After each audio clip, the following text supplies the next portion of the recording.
There are some free tools you can use to not think in the terms that you think as a clinician, but maybe the terms that they think and they search in. So that's another tool that I would say, depending on whether or not you can export this to a marketing insider or you're doing it yourself, writing content, developing content that is optimized around the way that your patients think about their early problems before conversion. I see so many clinicians really excited to talk about aspects or create content that are relevant to post-conversion. Once they've already found a doctor or established a healthcare provider. So I'm always like, all right, what were they thinking about searching for prior to having an authority, a healthcare authority in mind? And that's one of the great ways to really refocus your efforts. You are listening to the Pinnacle Podcast, where we empower women in medicine through education, community, and actionable strategies for both the practice and the business of medicine. Medicine is a lifelong career, and continuing education is crucial for professional development. Pinnacle is the first and only multi-specialty organization dedicated to addressing the challenges that all women in healthcare face. Welcome to Pinnacle, the elite professional community providing education for women in medicine.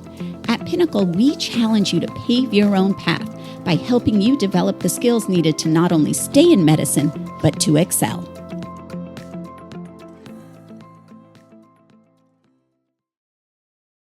Welcome to the Pinnacle Prescription Podcast. I am your host, Dr. Pamela Mehta, and today I'm joined by Jessie Feist for Fundamentals of SEO for Healthcare Providers and Practices. So today I am joined by Jessie Feist, who is a passionate healthcare marketing professional with over a decade of experience in reproductive healthcare and family building. She is the Director of Product and Physician Marketing at Kindbody, and she has an enthusiasm for helping clinicians invest in effective SEO strategies. I'm going to let her tell us a little bit about herself, but thank you, Jessie, for joining us. So Jessie, if you can tell us a little bit about your background. Thank you so much, Dr. Mehta, for having me. I'm very excited to be here today. I'm Jessie Feist. I'm a healthcare marketer with over a decade of healthcare marketing experience. I have a law degree, which I have found has come in handy a few times in a regulated industry, such as healthcare marketing. Much of my career has been focused on family building and fertility, which has been really fun. I started off recruiting gestational carriers and egg donors, and then have moved in more recently to work with clinics and clinicians, and then started my own consulting firm a few years back and helped small businesses focus on the marketing that moves the needle, and love working with clinicians, as you mentioned, because I love the idea of them helping patients and me helping them. It's just a very it's a fun gig. I'm also an enthusiastic fangirl of Resolve, the National Infertility Association. I volunteer with them, and so I'm a big fangirl of their work. And well, that's great. So I love this topic, and I love interviewing experts that aren't physicians necessarily, that can help physicians, because I think part of the problem is, as physicians, we are not good at marketing ourselves, especially female physicians, and we're not good at being self-promotional. And the truth is medicine is a business like anything else. I mean, I tell people all the time that I have a small mom and pop shop, concierge practice, but it's no different than the dress shop down the road. It's no different at all. So I would love to hear your take on what your experiences have been like when you meet physicians for the first time, or you're set up with a practice that's looking for your skill set. Yes, absolutely. I think you're right, right on the money there.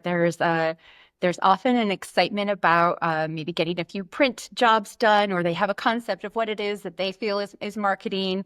And then when we dig a little bit deeper, and I ask the question, what is our real goal? What's our KPI? It's almost always new patient visits, right? We want to increase number of patients that we see and conversion to treatment. So I then go back and I say, okay, to that long laundry list of items that you were really excited for me to do, do we have data to prove that those will ultimately affect your business goals, affect your mom and pop small business? Because that's what it comes down to, because marketers are so good at marketing themselves, and there's so many flashy, fun things that you can do that you think of as marketing, but really what will grow your business and earn you patients and help them convert more easily to treatment. And that's the kind of work that I love to sort of redirect those conversations, those early conversations with. And I'm super excited about SEO.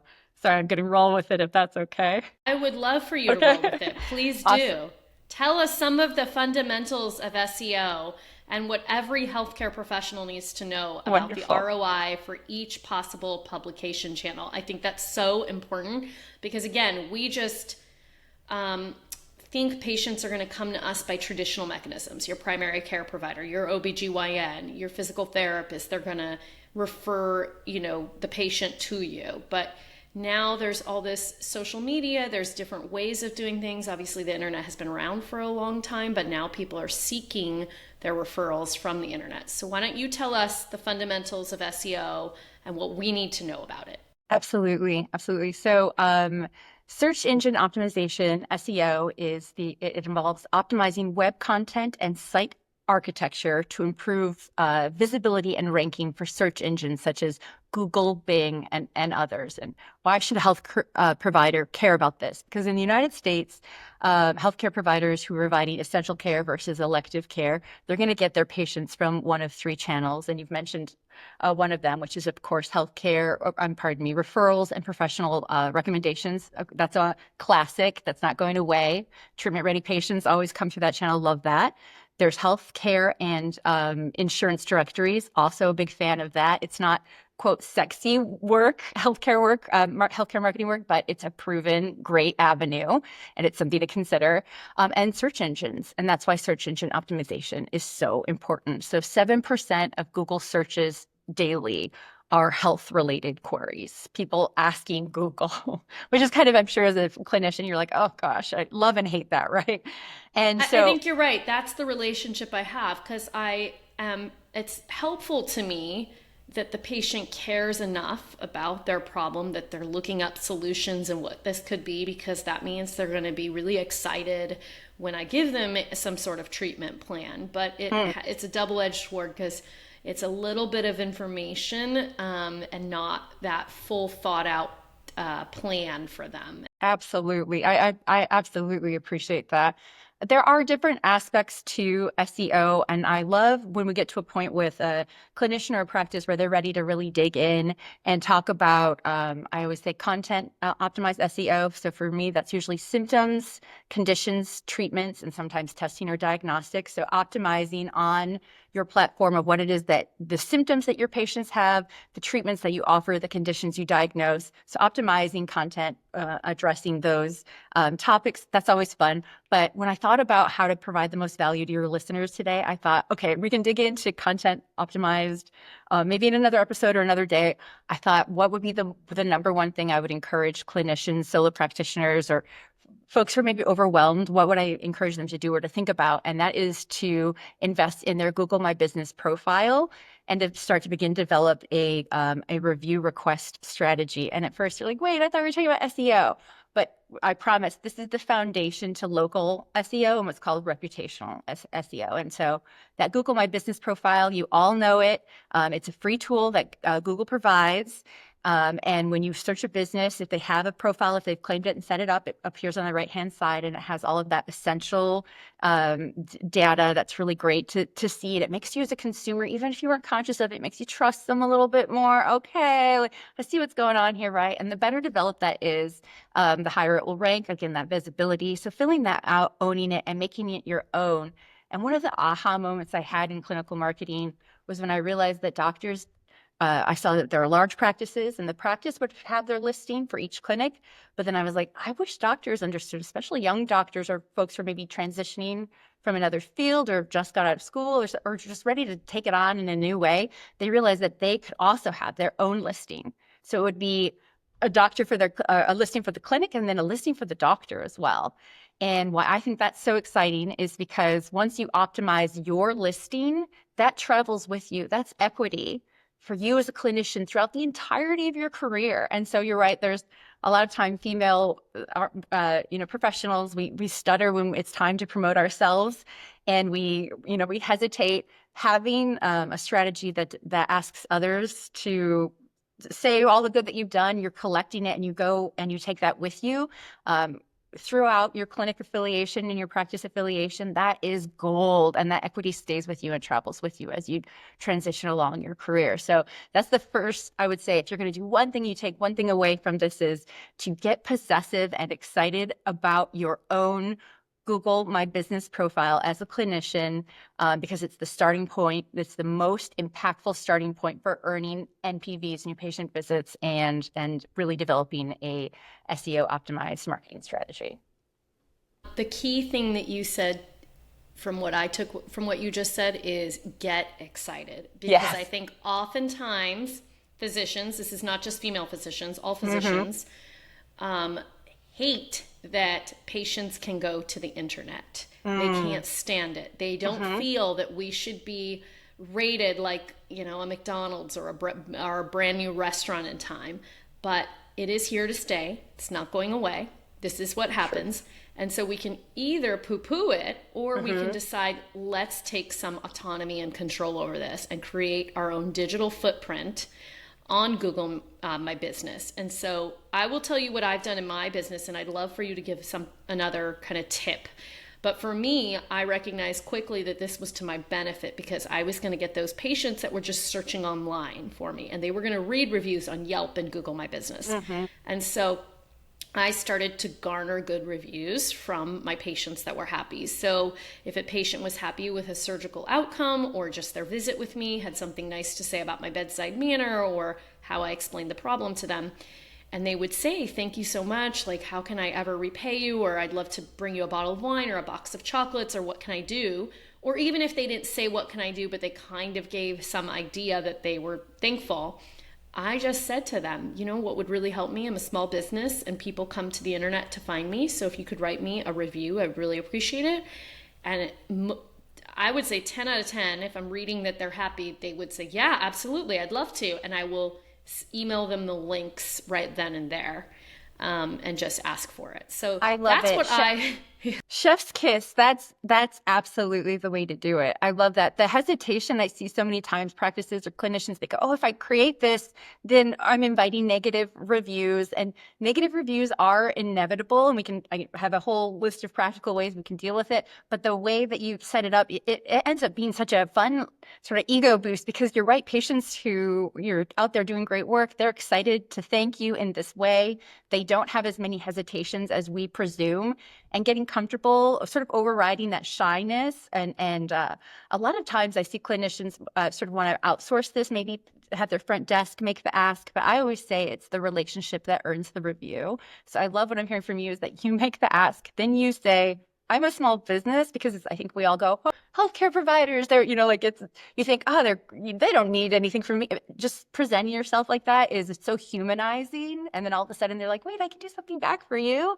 And that's exciting to your patients. And then you do it right then. Ah, I love that. That's how you garnish. That's how you get the reviews. So yeah, and I think I also would get very upset in my first couple of years of practice if I'd see a bad review go up, and that's inevitable. Somebody's had to wait too long. They had a bad experience with a front office staff. Maybe they were put on hold for too long. Maybe it was with me, and when we were in the room, we just weren't connecting. And I used to beat myself up about that, get upset about it, feel irritated, agitated. And I just decided I was going to take some control, and I'm just going to ask every happy patient for a review, which will hopefully drown out some of those curmudgeon-y people, or people that just, aren't happy with the service. Absolutely. Oh gosh, I love that perspective. And I just want to normalize this. American patients want to see at least a 4-star review. So the 4-star review, that's great. They're going, that's a very commonly quoted threshold. They're still going, okay, all right, so that's reputable. And they're excited by that. And if you have a 5-star review and it's just too good and it's too positive, in the back of our human minds, we go, what? Something seems weird. So when you get that 3-star review, or maybe a 0-star, and there was a miscommunication there, that helps verify all of your positive reviews, right? Because patients are cynical. Users are cynical. They go, wait, if they're all, it's too good to be true. It's very real. And then I love what you said about, so negative reviews, of course, being inevitable, but responding to them in a way. So just responding, just taking the act of responding also helps your ranking, because your Google sees you as being responsive and involved. But also the way you were, oftentimes it's such a gift that they want to tell you what the problem is, because sometimes it's solvable. And a lot of times patients will go back and do a review revision, which is always fun to earn. And then if you know the problem, you can solve for it, fix it, or prevent it later. That's a gift. They're giving you a solution, which they didn't just grumble about you to their friends. Yeah, they grumbled to the internet, but they made your good reviews look all the more real, and then they gave you some really valuable feedback. So I agree with that. And I have called some patients and said, hey, I'm so sorry that you didn't have a great experience. Is there anything I can do to make it better? And oftentimes they just really feel like they want to be heard. And so the fact that I called them, they sometimes will take it down. They'll sometimes revise it. I've had very rare experiences actually where they just don't do anything at all. But like you said, the commenting on each review, the good ones and the bad ones, I think is helpful in that optimization. So let's shift just a little bit, because we talked about Google My Business as the number one thing to do. Claim it, garner reviews, however way that works. You can have a system in your office, whether it's either you or your staff. I do believe that when you ask, it's a little bit more impactful. absolutely. So talk about this, because we have a lot of listeners that are scared by social media, but also feel that they need to get on social media to help their practice. So I want to hear what you have to say about those new patient visits and driving people to your practice with, we'll use Instagram. Instagram. Okay. I hope I don't get boos and hisses about this. No, please tell us the truth. We need to hear it. I just, if your time, your resources, your energy, they're not unlimited.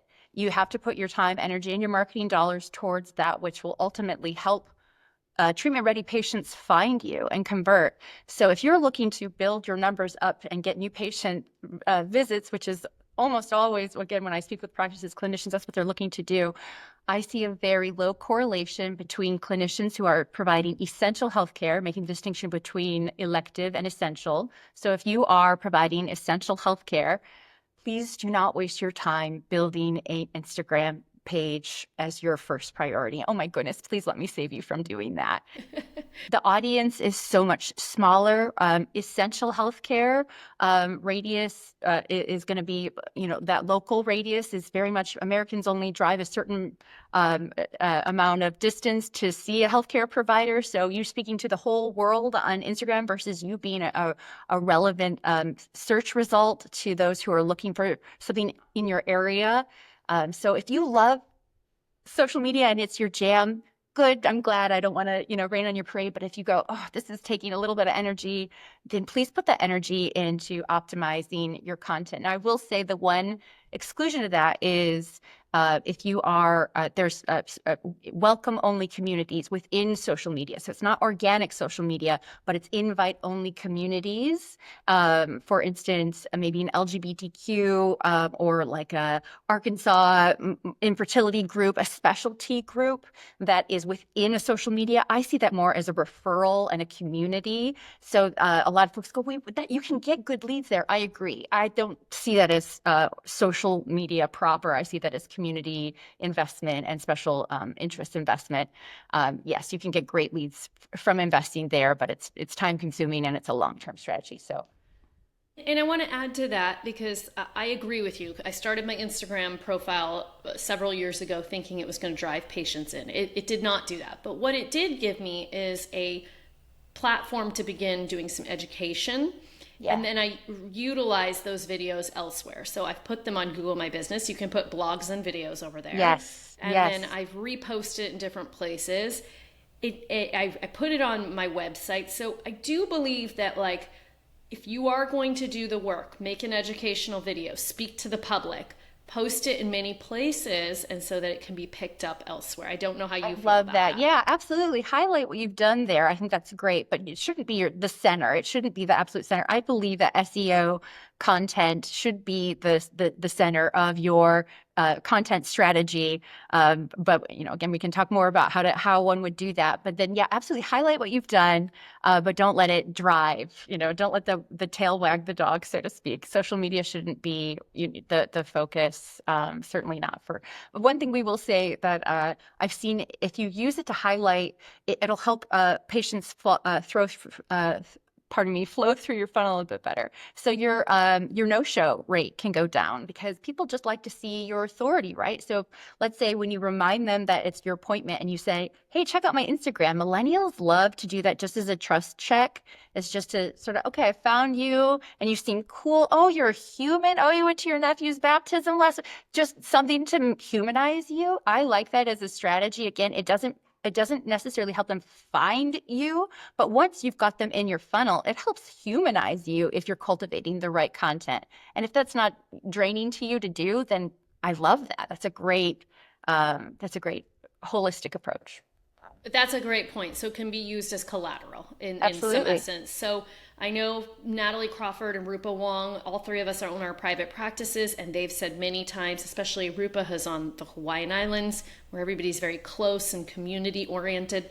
They love to see that she has her family on Instagram, that she talks about pediatric eye issues. So they feel like they know her. For Natalie as well, they're able, meaning her office staff is able to point the patients in the correct direction for some pre-reading, pre-watching, listening about fertility issues and education, so that they're coming in a little bit more equipped and they feel that they know Natalie. So Yes, they feel that they I know her. totally agree with that. If it's super time consuming and feels stressful, maybe it's not the way to go exactly for your SEO optimization, but it can absolutely help collaterally speaking. So we talked about Google My Business. What are your second, third, fourth tips? What would be your next tips? Yes, thank you so much. Helping with that.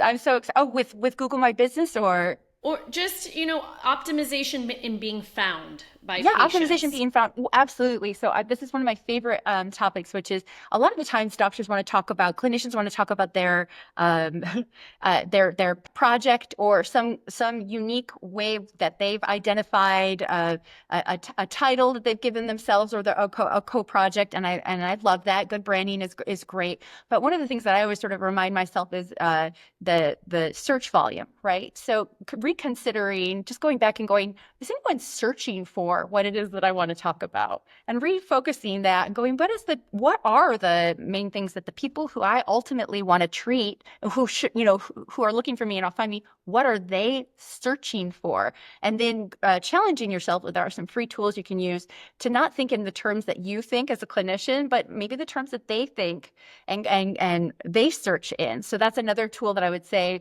depending on whether or not you can export this to a marketing insider or you're doing it yourself, writing content, developing content that is optimized around the way that your patients think about their early problems before conversion. I see so many clinicians really excited to talk about aspects or create content that are relevant to post conversion once they've already found a doctor or provide or establish a healthcare provider. So I'm always like, all right, what were they thinking about searching for prior to having an authority, a healthcare authority in mind?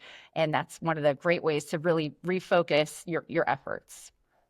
Okay, could you give us an example? Yeah. Like maybe in your realm, fertility, what people might be searching for that you want to drive your content towards? Absolutely. This is one of my favorite examples is irregular cycle. So writing content about, my period did not come this week. What does that mean? Or just nice long form content, long form SEO optimized content about irregular cycle, talking about that so that when someone searches irregular cycle, that you come up and you are one of the few clinicians who has genuine authority, because there are a lot of folks who don't have a medical degree out there just slinging content, right? And so, hi, I'm a doctor. I know what I'm talking about. Went to medical school. This is a regular cycle. This is what this is what it is. This is how we treat it. And these are the considerations of it. That is a very early symptom that relates to and is very highly searched, high search volume with relatively high commercial intent associated with it. Sometimes it's educational intent too, but that's a great way to think. As a doctor who wants to write an article about, and I love scientific articles that other doctors can appreciate, a really nuanced, cool new technical development of their lab. I love that for them, but 12 people are searching that versus irregular cycles. So that's one of the things that I always want to sort of say, hey, we can do a little bit of both, right? Clinical, reputation, marketing, but also earning those early leads and becoming a trusted authority to the folks that are experiencing the symptoms that you ultimately treat. Okay, that's a great example. So I want to shift now. I know that this is your job. This is what you do for people. If you're on the physician side and you're looking for some help, because there's so many companies that do this, and some of them, I hate to say, are total crap because I've tried them. I've made the mistakes. I've done it. I promise you this many leads and that many whatevers and conversions, and it may not be the right company for your practice. What should we as healthcare professionals be asking for? What kinds of questions should we ask and kind of garner information on? I love this question so much because I also am irritated by the one-size-fits-all sort of solutions, these pre-made agency slide decks I see where it's so sparkly and exciting and it's going to grow your business. But the truth of the matter is there's a set a market availability of a radius depending on your specialty. So one of the things that I would say is just, I know enthusiasm is great, and clearly I have plenty of that, but a realistic approach and a long-term approach, a slow growth approach. When I see folks who are addressing essential healthcare and a large portion is paid advertising, I go, oh gosh, I know that folks love that because it looks like you can go really quick and steep and fast and, okay. But there's very few instances that I've personally seen where paid advertising will earn you the treatment-ready patients if you're doing essential healthcare. So a natural cynicism around that as a pillar to your strategy, I would recommend. Okay. So we do have to end. I feel like there's so much more we can talk about, and I would love to have you on some other time to talk a little bit more deeply into this. Anytime. Yeah. Yes. So what is your pinnacle pearl to share with other women in medicine? I would say that your reputation is yours. Please own it. Get excited about it. It's for you to own, get excited about, and take with you as you grow your practice, and you'll be so glad that you did. I love that. And how can people find you, Jessie? I'm on LinkedIn, Jessie Feist, F-I-E-S-T, like Fiesta without the A, and you can learn more about Feist Consulting through my LinkedIn. Awesome. Well, thank you, Jessie. It's been awesome chatting with you today. So appreciate it. Thanks. All right. Thank you for listening to the Pinnacle Podcast, where we strive to elevate the voices of women in medicine and inspire excellence across the healthcare landscape. Until next time, keep reaching for your pinnacle.